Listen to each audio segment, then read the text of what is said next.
She was just 23 years old, a vibrant young woman full of dreams, laughter, and a heart eager to explore the possibilities of life.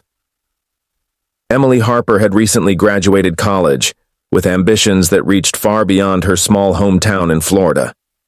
Friends described her as kind, optimistic, and fiercely independent, a person who lit up every room she walked into. To Emily, the future felt like a blank canvas waiting for her to paint it with bright, hopeful colors. If you are not an advocate of domestic violence, murder, child abuse, to mention a few, hit that subscribe button and turn on notifications for more true crime stories. Thank you. But in a world dominated by screens and social connections reduced to swipes, likes, and matches, Emily, like so many others her age, turned to dating apps in search of something genuine. It seemed harmless, a modern way to meet people in an ever-changing digital age. She wasn't looking for much, really, just someone to talk to, someone who might understand her, someone who might be the missing piece in her already vibrant life. And then came the match. Mark Daniels. His profile stood out from the rest. He was charming, witty, and attentive. His messages were thoughtful, his compliments warm without feeling overbearing. For Emily, Mark seemed like the kind of man she'd been waiting to meet. Handsome, successful, and above all, someone who appeared to genuinely care about getting to know her. Their conversations flowed effortlessly, and within days, Emily felt as though she had known him for years. It was exciting. It was new. It felt safe. But what Emily didn't realize, what no one could have realized, was that behind the perfect smile, behind the clever words and well-timed charm, lay something far darker, something she could never have anticipated. Mark suggested they meet in person, a casual coffee date, public, low pressure, and simple. Emily hesitated for a moment. After all, she'd only just met him online. But he reassured her. He told her he understood her hesitation, that he wanted her to feel comfortable. He gave her the address of a cozy cafe just outside Tampa, a spot he said he loved because it had the best coffee in the area. And with that, Emily agreed. She told her best friend about the date that morning. "I'll text you when I get home," she had said with a laugh, brushing off her friend's cautious warnings with her usual optimism. Emily wasn't the type to expect the worst in people. She believed in the good, trusted the kind words Mark had shared.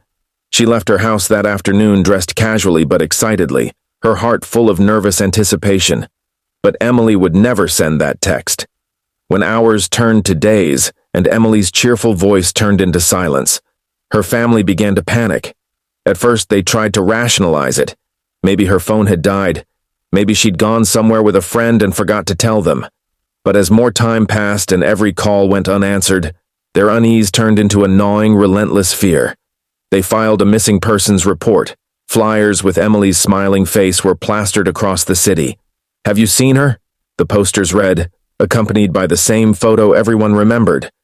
A bright, hopeful Emily staring back at the world. The police began their investigation, retracing her steps, interviewing friends, and analyzing every trace of her digital life.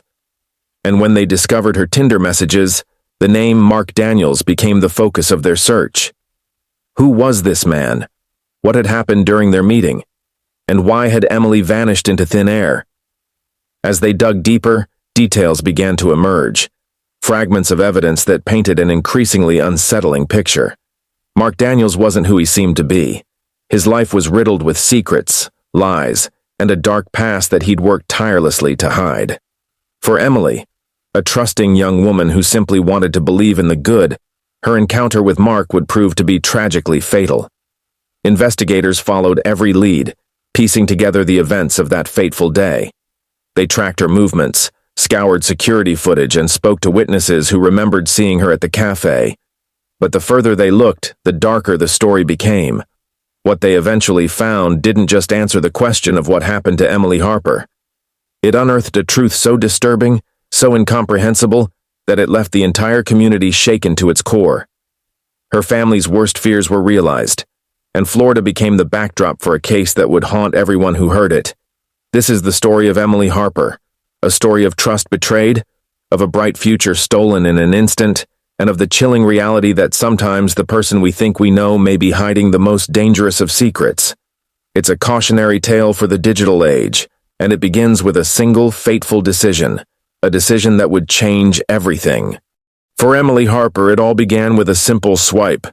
The world of online dating, with its endless profiles and fleeting connections, could often feel overwhelming.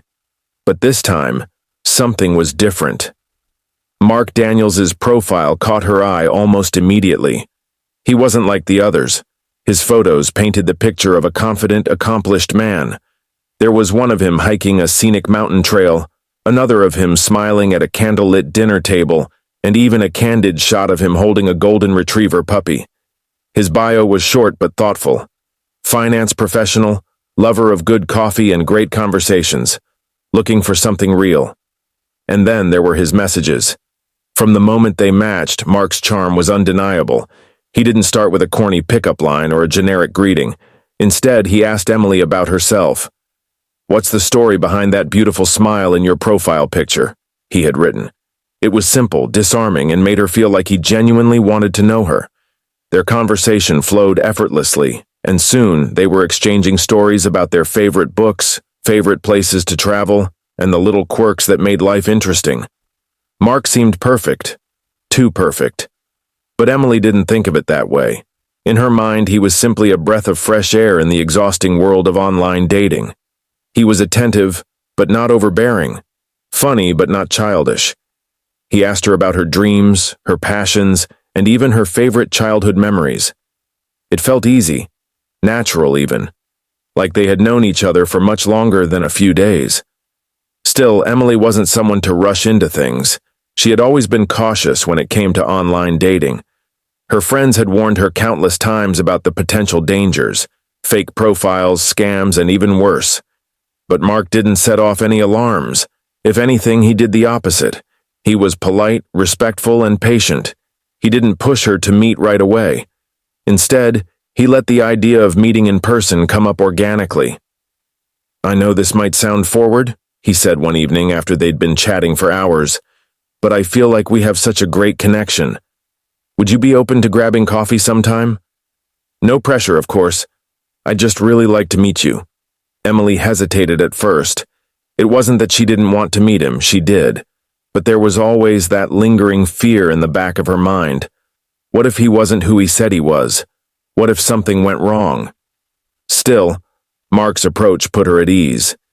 He suggested a quiet, well-known cafe just outside the city, a place he described as having the best coffee and pastries in town. "You'll love it," he assured her. "And if you don't, coffee's on me." Her hesitation melted away. She decided to take a chance. After all, she thought, how else would she ever find something real?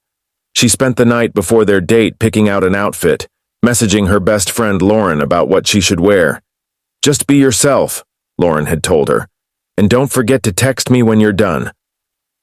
The morning of the date, Emily was a bundle of nerves and excitement. She double-checked the directions to the cafe, rehearsed a few casual icebreakers in her head, and reminded herself to just have fun. As she left her apartment that afternoon, she sent Lauren a quick text. "Wish me luck." Lauren replied almost instantly, "You've got this. Let me know how it goes." But as Emily drove toward the cafe, her mind racing with thoughts of what Mark might be like in person, there was something she couldn't have known. Something no amount of caution or preparation could have prepared her for. Mark Daniels wasn't the man she thought he was, and the meeting she had been so excited for would be the start of a series of events that would end in unimaginable tragedy. Mark had spent weeks perfecting his persona. The charming, attentive man Emily believed she was meeting was nothing more than a carefully constructed facade. Behind the kind words and warm smile was a man with a past he had worked tirelessly to conceal, a man who saw Emily not as a person, but as an opportunity. As Emily walked into the cafe that day, her heart full of hope and anticipation, she had no idea that this would be the last time she would ever be seen in public. The world she thought she understood, the life she had worked so hard to build, was about to be shattered. And the man sitting across from her, smiling as if he were just as nervous and excited as she was the one who would take it all away. The day had started like any other. Emily had left her apartment at 2 p.m., dressed in a casual yet stylish outfit she'd carefully picked out the night before. She had told Lauren everything, the time, the location, even Mark's profile picture just in case. "I'll be back in a few hours," she'd said confidently. "I'll call you after to tell you all about it." Lauren, though slightly protective, had trusted her friend's judgment. Emily was smart, cautious, and had taken all the usual precautions when meeting someone new. But by 7 p.m., Lauren's phone was still silent. At first, Lauren brushed it off. Maybe the date was going well and Emily had simply lost track of time. Maybe they decided to grab dinner, or maybe Emily was just being polite and didn't want a text during her date.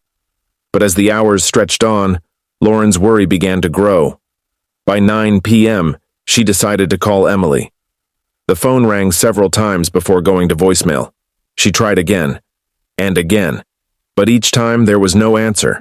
That familiar, sinking feeling began to creep in. Meanwhile, Emily's parents, who lived in Jacksonville, had no idea that anything was wrong. It wasn't unusual for Emily to go a day or two without calling home, especially when she had a busy schedule. But for Lauren, who knew Emily's habits better than anyone, the silence was deafening. By 11 p.m., Lauren's concern had turned to panic. She called Emily's phone one last time, her hands shaking as she waited for the familiar sound of her friend's voice. But the call went straight to voicemail. This wasn't like Emily. Not at all. The next morning, Lauren called Emily's workplace hoping for some reassurance. Maybe Emily had gone home late, overslept, and was already at work. But when her boss answered the phone, Lauren's heart sank. "She didn't come in this morning," he said. "Is everything okay?" It was in that moment that Lauren knew something was terribly wrong. By mid-morning, Lauren had contacted Emily's parents. At first, they were confused. "Are you sure she didn't just stay with a friend?" her mother asked. But as Lauren explained the situation, the date with Mark, the unanswered calls, the missed shift at work, their confusion turned to fear. Emily's mother, Margaret, tried calling her daughter's phone, hoping against hope that Lauren was mistaken. But like before, the call went unanswered. By noon, Emily's family had filed a missing persons report with the Tampa Police Department. Officers initially treated the case as they would any other adult disappearance. "Maybe she just needed some time away," one officer suggested. "It's not uncommon for adults to go off the grid for a day or two." But Margaret was adamant. "You don't understand," she told them. "Emily doesn't do this. She doesn't just disappear." The first 24 hours are critical in any missing persons case, and the clock was already ticking. Investigators began piecing together a timeline of Emily's last known movements.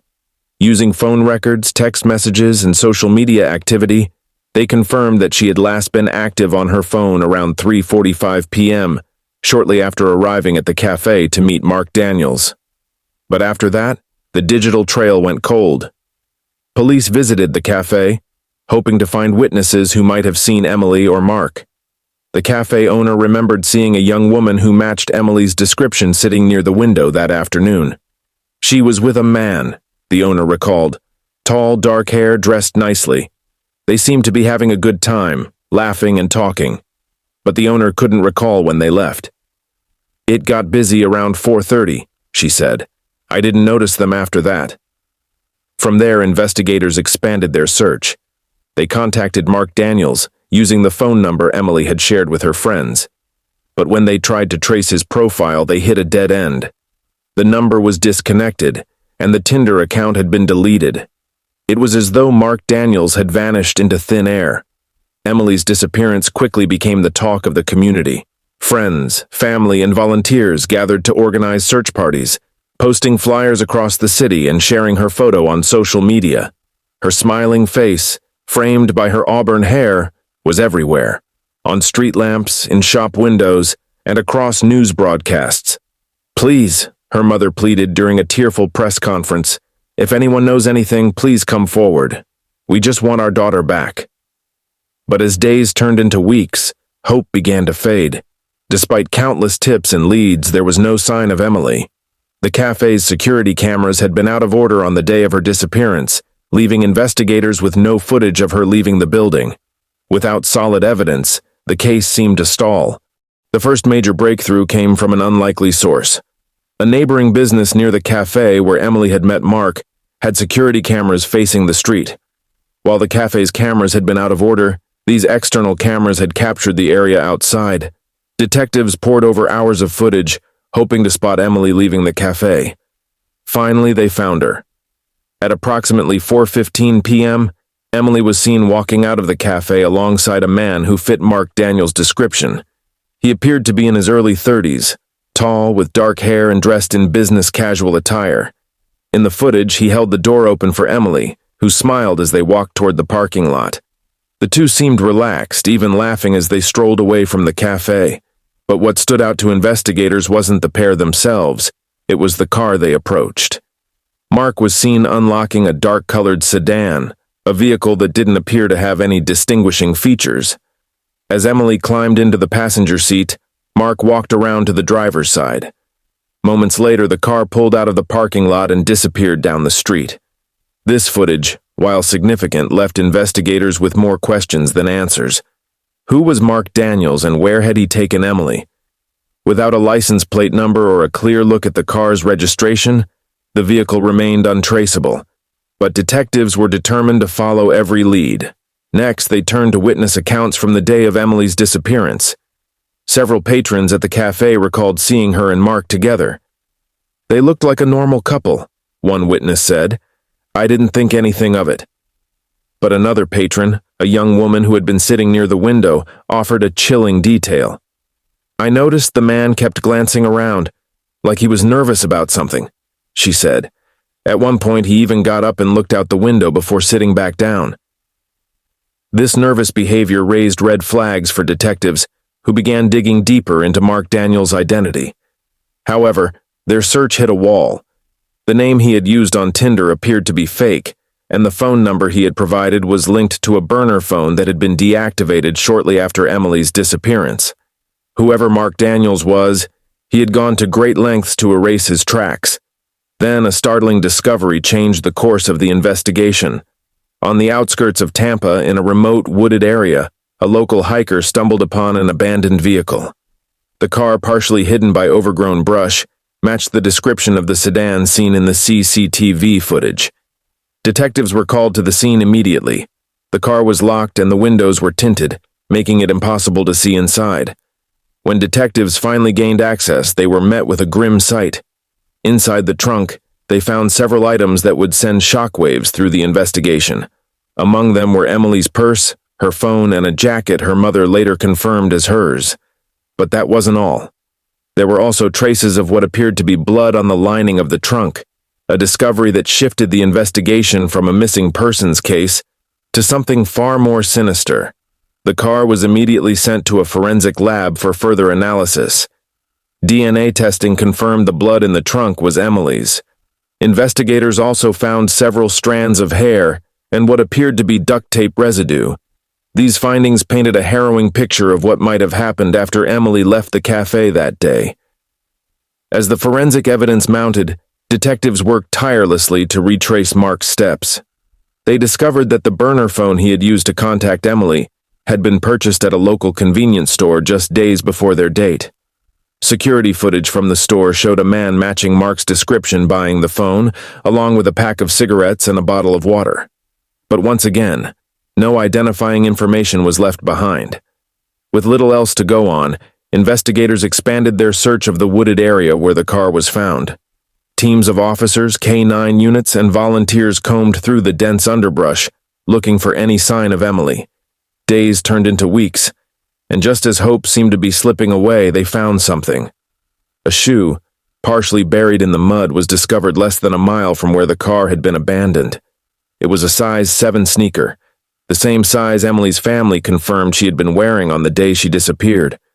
But there was still no sign of Emily herself. The discovery of the car and the forensic evidence inside had brought detectives closer to understanding what had happened to Emily. But without Mark Daniels, or whoever he truly was, the case remained shrouded in mystery. And as the investigation entered its second month, one haunting question continued to echo in everyone's minds. Was Emily Harper still alive? Digital forensics had been working quietly in the background, analyzing every bit of electronic data connected to Emily's case. While Mark Daniels' burner phone had been deactivated shortly after Emily's disappearance, detectives were able to retrieve limited metadata from the device. This data revealed a series of text messages exchanged between Mark and Emily, but it also revealed something else. A second phone number that had briefly connected to the burner device just days before their meeting. This second number led investigators to a prepaid phone purchased months earlier in Miami, Florida. Unlike the burner phone, this device had been used sporadically over several weeks, making it easier to trace. Through cell tower triangulation, detectives pinpointed its location to a small apartment complex on the outskirts of Tampa. Surveillance footage from a nearby gas station captured a man fitting Mark Daniels' description entering the store just hours before the burner phone had been activated. The pieces were finally starting to come together. With this lead in hand, investigators obtained a warrant to search the apartment tied to the second phone. What they found inside was both chilling and damning. The apartment was sparsely furnished, almost as if it had been used temporarily. But in the closet, hidden beneath a pile of clothes, detectives discovered a small duffel bag containing several items that connected directly to Emily Harper. Among them was a scarf her mother later confirmed belonged to Emily, along with a notebook containing handwritten notes. The notes were unsettling, a series of what appeared to be detailed observations about Emily's habits, her social media posts, and even her daily routines. But the most disturbing find was tucked into the back of the notebook, a photograph of Emily taken from what appeared to be a distance.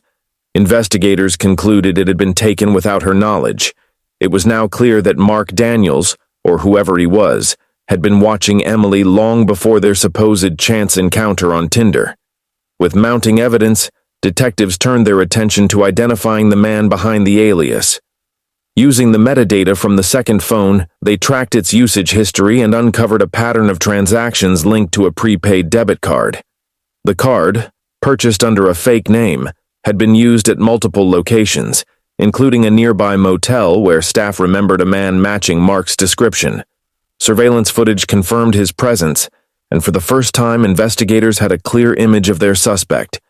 Armed with this evidence, detectives issued a warrant for the arrest of 34-year-old Nathaniel Carter, a man with a long history of deception and manipulation. Nathaniel, as it turned out, had been using multiple aliases to lure unsuspecting women on dating apps. His record included several charges of fraud and identity theft, but nothing as serious as what investigators now suspected him of. When authorities arrived at Nathaniel's last known location, a remote cabin outside Tampa, they found it abandoned. Inside, however, they discovered more incriminating evidence. Emily's earrings, strands of her hair, and duct tape matching the residue found in the trunk of the car. This was the smoking gun detectives needed, but it also raised more questions. If Nathaniel had been there, where was he now? And more importantly, where was Emily? In the following days, the manhunt for Nathaniel Carter dominated headlines. His face was plastered across news broadcasts and social media, with authorities urging anyone with information to come forward. Tips began pouring in from across the state, but one call stood out. A truck driver reported seeing a man matching Nathaniel's description at a rest stop off Interstate 75. The man had been acting suspiciously, pacing back and forth near a parked van before quickly driving away. Detectives rushed to the rest stop and reviewed surveillance footage confirming the sighting. The van's license plate was traced to a rental agency, and investigators learned it had been rented under yet another alias. But this time, the suspect had left a digital trail. Using the van's GPS system, detectives tracked its movements over the past 48 hours. The route was chilling, leading them to a desolate stretch of land miles away from any major roads. When investigators arrived at the location, they were met with a grim scene. The ground had been freshly disturbed, and nearby they found a small campsite with remnants of a fire. As they began to dig, their worst fears were realized. Beneath the soil, they uncovered what appeared to be a shallow grave. The forensic team worked carefully to exhume the remains, and while it would take time for DNA testing to confirm the identity, There was little doubt among investigators about who they had found. Emily Harper's tragic journey had come to a devastating end. The arrest of Nathaniel Carter, the man known to Emily Harper as Mark Daniels, came after weeks of tireless investigation and a coordinated nationwide manhunt. Authorities finally tracked him down to a dingy motel in rural Georgia, hundreds of miles from where Emily was last seen. It was here in the early morning hours that a tactical team surrounded the building, ensuring there was no way for him to escape. The tension was palpable as officers approached the room registered under yet another alias. After knocking and announcing their presence, they were met with silence. Seconds stretched into what felt like hours before the door slowly creaked open.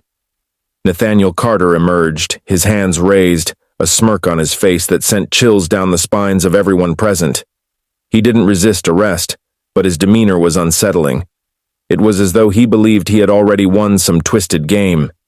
Inside the motel room, investigators found several items of interest: a laptop with a wiped hard drive, multiple fake IDs, and a journal that included chilling entries about his interactions with Emily. One entry read, "She's just like the others, so trusting, so easy to manipulate." The discovery of this journal solidified Nathaniel's connection to Emily's disappearance, but it also hinted at a disturbing pattern. He may have done this before.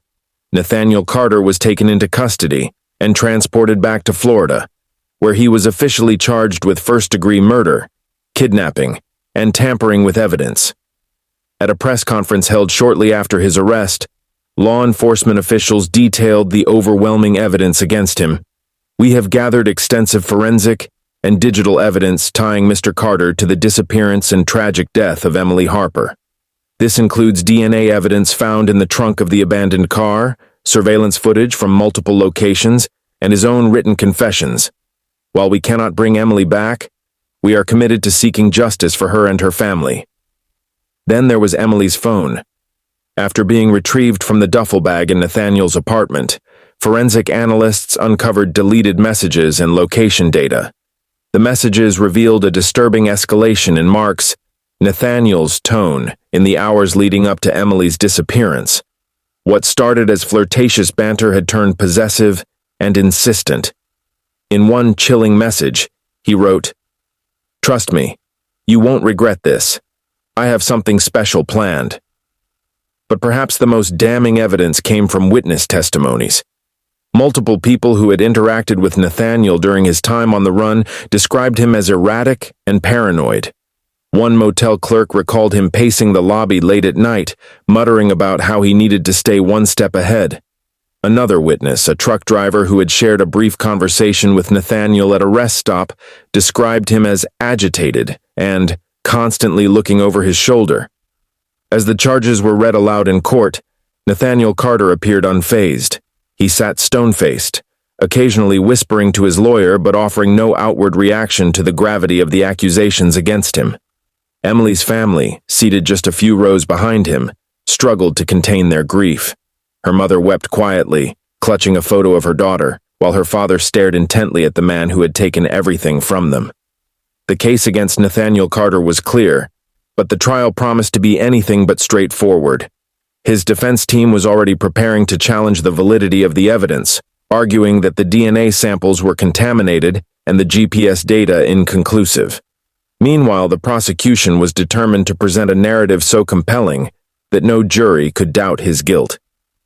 As the story of Emily Harper's tragic fate unfolds, it raises a haunting question that lingers in the minds of many. How well can you truly know someone you've never met in person? Emily, like millions of others, believed she was taking a chance on love. But instead, she fell victim to a man whose charm masked a dangerous reality. It's a scenario that feels all too familiar in today's digital age. Have you ever met someone online? A casual chat? A shared interest? Maybe even a connection that feels too good to be true? How many of us have ignored that nagging feeling of uncertainty, trusting that the person on the other side of the screen is exactly who they claim to be? Emily's story is a stark reminder that appearances can be deceiving, and sometimes the stakes are far higher than we could ever imagine. If you are not an advocate of domestic violence, murder, child abuse, to mention a few, Hit that subscribe button and turn on notifications for more true crime stories. Thank you.